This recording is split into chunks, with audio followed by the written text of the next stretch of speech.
Bonsoir mesdames, bonsoir mesdemoiselles, bonsoir messieurs. Je vais vous présenter aujourd'hui ma dernière acquisition.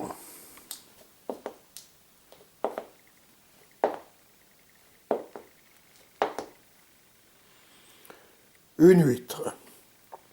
En fait, j'en ai acheté une demi-douzaine. Je comptais en faire mon repas du soir.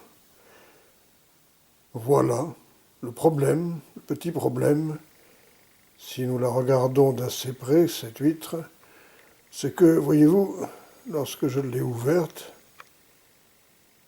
elle avait une odeur pestilentielle.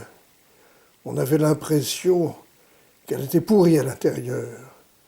Or, quand on la regarde, elle est vivante, elle a une couleur terne, étonnante, mais elle n'est pas pourrie. En revanche, au niveau de la partie supérieure de la coquille, celle que l'on enlève avec le couteau à huître, eh bien, outre le fait qu'elle s'est rompue en deux lorsque j'ai essayé de l'ouvrir, lorsque je l'ai ouverte d'ailleurs, on voit bien ici la partie où cela a cédé. En outre, il y a ceci, cette sorte de contenu étrange dans une petite poche, dans un petit sac, voilà, dans un petit sac étonnant, quelque chose de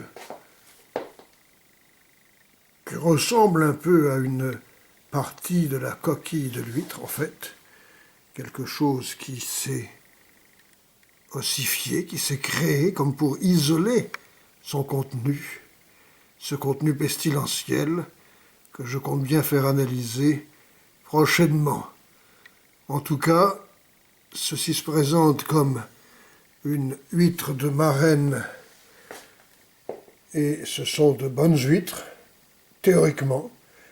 Apparemment, la pollution semble faire son œuvre délétère un peu partout sur la planète, y compris là, à Marraine d'Oléron, où j'avais cru trouver de bonnes huîtres. C'est une numéro 1, c'est une huître assez grosse, et il est bien évident que ni elle ni ses 5 consoeurs n'auront l'honneur que je les déguste aujourd'hui.